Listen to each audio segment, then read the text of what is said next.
नमस्कार दोस्तों, GS tube में आपका स्वागत है। और आज हम लोग यूपी ट्रिपल एस सी पे चर्चा करेंगे। यूपी ट्रिपल एस सी जो है वो पेट एग्ज़ाम लेगी।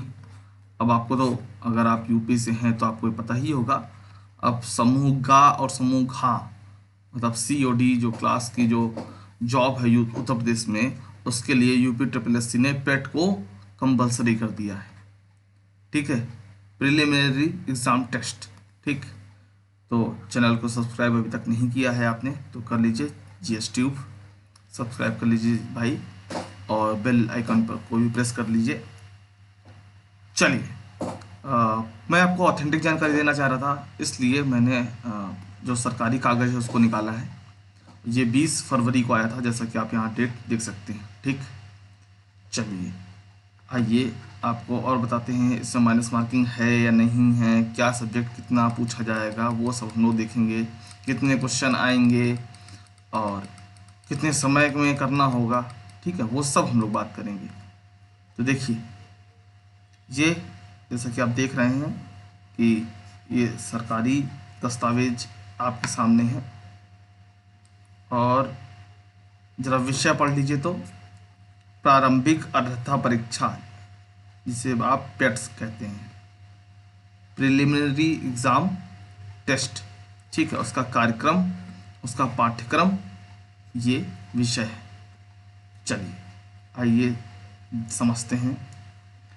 लिखा है कि उपयुक्त विषय के संबंध में अपने पत्र संख्या, ये संख्या, ये तारीख, संदर्भ ग्रहण करने का कष्ट करें, जिसके द्वारा उत्तर प्रदेश अधीनस्थ सेवा चयन आयोग की परिधि में आने वाले सभी पदों, ठीक, सभी पदों पर चयन हेतु प्रथम स्तर पर आयोजित की जाने वाली प्रारंभिक अर्हता परीक्षा के लिए परीक्षा कार्यक्रम एवं पाठ्यक्रम का पर अनुमोदन प्रदान किए जाने का प्रस्ताव उपलब्ध कराया गया है। देखिए, ठीक, ये लीजिए, देखिए इस संबंध में यह कहने का निर्देश हुआ है कि इसमें कार्यक्रम और पाठ्यक्रम जो है वो प्रदान किया गया, अनुमोदन है। पहले अनुमोदन लिखा ना, पाठ्यक्रम कार्यक्रम को और पाठ्यक्रम को अनुमोदन प्रदान किया जाता है। क्या है भाई, अब देख लीजिए। प्रश्नों की संख्या कितनी होगी? 100 प्रश्नों की संख्या 100, तो और कितने नंबर का होगा? वो भी 100। समय कितना होगा? 2 घंटा, मतलब 120 मिनट। ठीक, अब क्या क्या पूछा जाएगा वो आपके सामने है, आइए देखिए। भारतीय इतिहास, भारतीय इतिहास में क्या है? सिंधु घाटी सभ्यता, वैदिक संस्कृति, बौद्ध धर्म, जैन धर्म, मौर्य, गुप्त, हर्षवर्धन, राजपूत और सल्तनत काल, मुगल काल, मराठा और ब्रिटिश राज का अभ्युदय, प्रथम स्वतंत्रता संग्राम 1857 तक, और ब्रिटिश राज का सामाजिक आर्थिक प्रभाव, उसका स्वतंत्रता आंदोलन अलग से 5 नंबर का किया गया। मतलब पूरा इतिहास से पूछेंगे। ये मत सोचिएगा कि हमको कम पढ़ना है, कम नहीं पढ़ना है, सिलेबस वो आपसे पूरा ही पढ़वाएंगे। ठीक है, सिलेबस आपके सामने है, सिलेबस जरूर देख लीजिए एक बार। तो ये क्या आप देख पा रहे हैं, 5 नंबर में इन्होंने दे दिया एंशियंट और मिडिवल दे दिया, और थोड़ा सा मॉडर्न भी है उसमें पार्ट, और जो स्वतंत्रता आंदोलन है उसको थोड़ा सा अलग कर दिया है। मतलब 1885 से जो है वो 1947 तक इन्होंने ये अलग कर दिया है, वो 5 नंबर का कर दिया है। ठीक है, तो इतिहास मतलब पूरी पढ़वाएंगे आपसे। फिर आता है क्या? भूगोल। कितने नंबर का आएगा? तो 5 नंबर का आएगा। भारत और विश्व का भौतिक भूगोल, नदी, घाटी, भूजल संसाधन, पर्वत, पहाड़, हिमनद, मरुस्थल, शुष्क क्षेत्र, वन, खनिज संसाधन, विशेषकर भारत में राजनीतिक भूगोल, भारत और विश्व का जलवायु, मौसम, टाइम जोन और जनसांख्यिकी परिवर्तन एवं प्रवास। तो भूगोल भी लगभग पूरा ही पढ़ना है। इकोनॉमी में आते हैं तो 47 से 91 तक जो योजना आयोग है, पंचवर्षीय योजनाएं हैं, मिश्रित अर्थव्यवस्था का विकास है। हालांकि मिश्रित अर्थव्यवस्था लिखा है, और जब मिश्रित पढ़ाना होगा तो आपको जाहिर सी बात है पूंजीवाद भी पढ़ाना होगा, समाजवाद भी पढ़ाना होगा, तब उसके बाद आपको मिश्रित बताना होगा। एकदम से मिश्रित पे आ जाएंगे तो आप समझ भी नहीं पाएंगे क्या हो रहा है। हरित क्रांति, दुग्ध विकास और ऑपरेशन फ्लड, बैंकों का राष्ट्रीयकरण तथा सुधार, 1991 के बाद के सुधार, एलपीजी जिसको आप समझते हैं। ठीक है, 2014 के बाद जो सुधार हुए हैं वो सब आपको पढ़ना है। इकोनॉमी में आर्थिक सुधार, जीएसटी भी पढ़ना है, ठीक है। अभी जुड़े रहिए सबका। आप ये बिल्कुल धीरज ना खोइए, आपको बड़ी महत्वपूर्ण बात अभी सामने आएगी। क्यों महत्वपूर्ण बात सामने आएगी? क्योंकि जब एग्ज़ाम के लिए आप फॉर्म भरते हो तो उसमें उम्र सीमा रखी गई है 18 से 40, ठीक है। और मिनिमम जो क्वालिफिकेशन है वो हाई स्कूल है। अब आप मुझे बताओ, हाई स्कूल का बच्चा कोई होगा तो ये जीएसटी और आर्थिक सुधार और एलपीजी की तरफ उसका कितना रुझान होगा, कितनी उसकी समझ होगी, है ना। इसलिए मैं कह रहा हूँ थोड़ा सा रुकिएगा, अभी आपको बड़ी खूबसूरत बात एक पता चलेगी। अब खूबसूरत इसलिए क्योंकि आप पहले से जान लोगे तो खूबसूरत हो जाएगा, और पहले से बाद में अगर ध्यान दोगे तो वो बदसूरत हो जाएगा।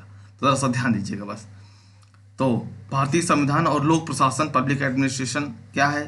तो भारतीय संविधान, उसकी विशेषताएं, सिद्धांत और नीति तत्व, मौलिक अधिकार, संसदीय प्रणाली, संघीय प्रणाली, न्यायिक ढांचा, सर्वोच्च न्यायालय, उच्च न्यायालय, जिला प्रशासन, स्थानीय निकाय, पंचायती राज व्यवस्था। अब आपको बताऊं मैं, मुख्य विशेषता ये मैं पढ़ा चुका हूँ, मतलब वीडियो अपलोडेड है। अभी जिस समय मैं वीडियो ये वाला बना रहा हूँ वीडियो अपलोडेड है।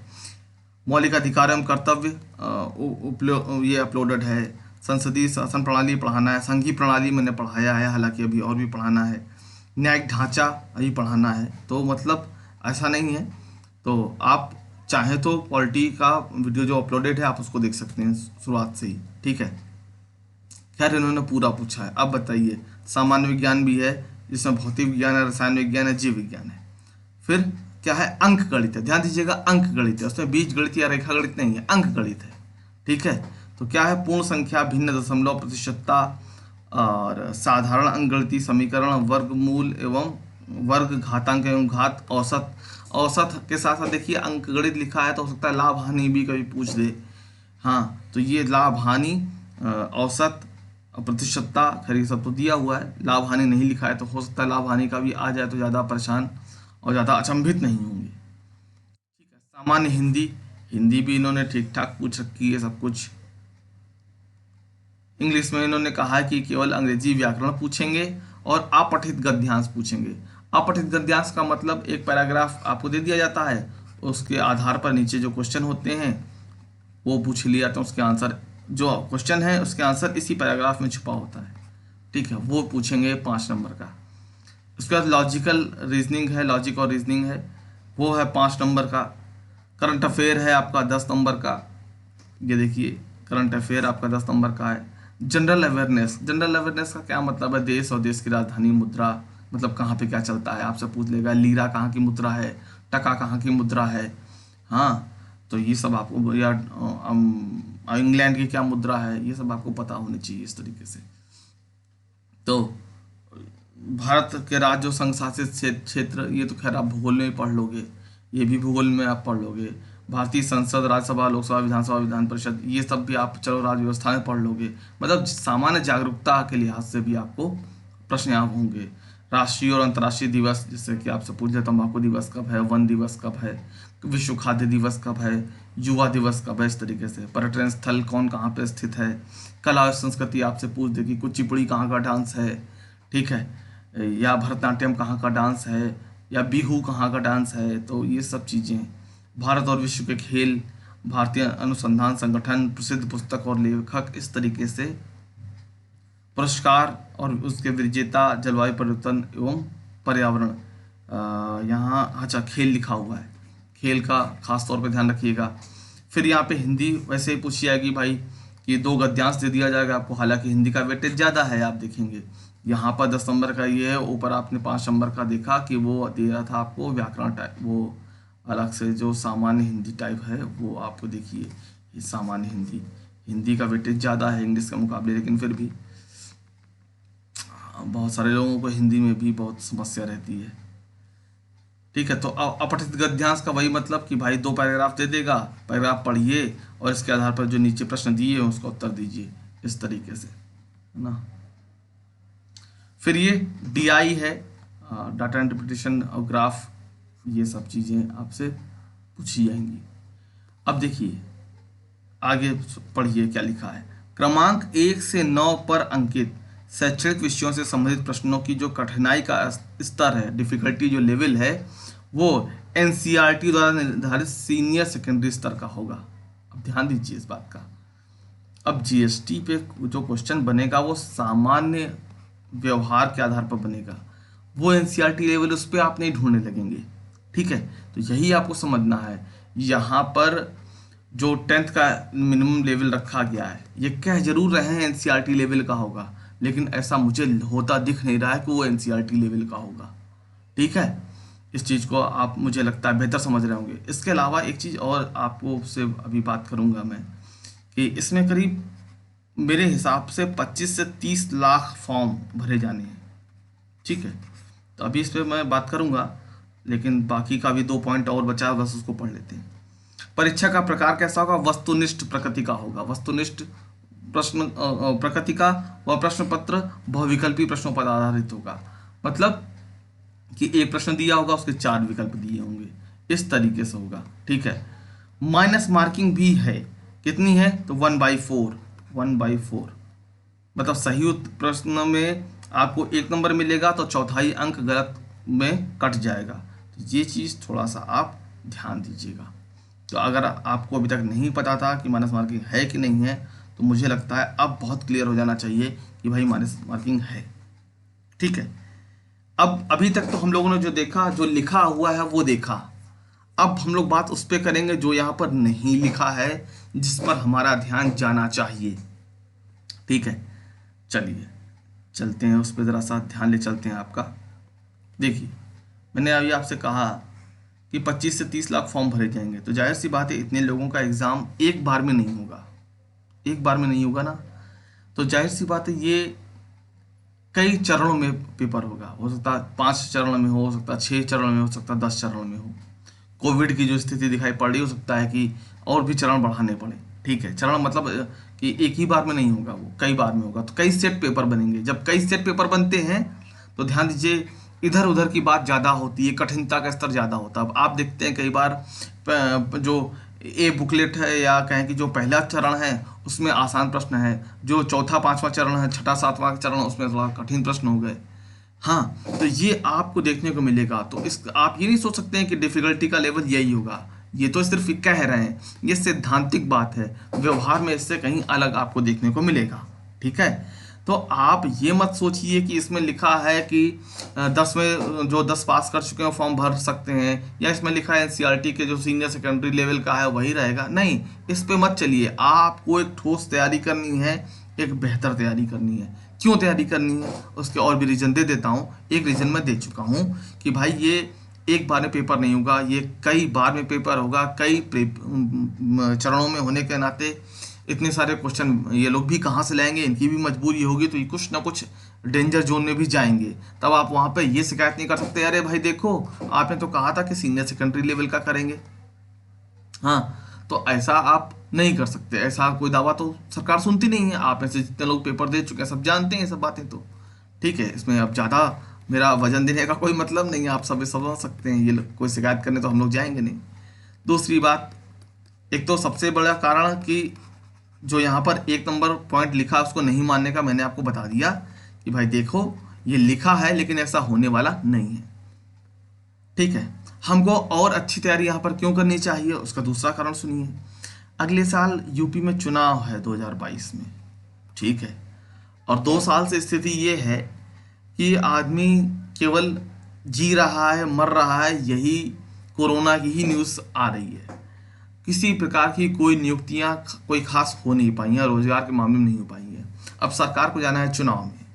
सरकार को जाना है चुनाव में, तो बचे हुए समय में सरकार तेजी से भर्ती करना चाहेगी, ऐसा मेरा अनुमान है। मैं नहीं कह रहा हूँ, मैं बहुत सत्यता से कह रहा हूँ, नहीं, ये मेरा अनुमान है। गलत भी हो सकता है, लेकिन आपको भी मन ही मन पता है कि गलत होने के चांस थोड़े कम ही हैं। हो सकता है 2% हो या 4% हो या 5%। आपको भी पता है कि मैं सही कह रहा हूँ, है ना। तो इस लिहाज से भी आपको तैयारी इस तरीके से बेहतर करनी है कि आपका सिलेक्शन हो जाए, मतलब पेट तो क्वालिफाई कर ही जाए, आगे की बात आगे देखी जाएगी। ठीक है, दूसरी चीज़, आप ऐसे बहुत सारे लोगों ने रेलवे का फॉर्म भर रखा होगा, तो जब आप इतना पढ़ लेंगे तो उसमें भी बहुत आपको हेल्प मिल जाएगी। ठीक है। तीसरी बात, यूपी ट्रिपल एससी आपको बता दूं, जब समूह घा के सभी एग्ज़ाम करा रहा है तो आपको बता दूं कि इसका लेवल कतई 10th स्टैंडर्ड का नहीं होगा जैसा कि ये लिखा हुआ था, 10वीं या 12वीं लेवल का नहीं होगा जैसा कि यहाँ पर लिखा हुआ है।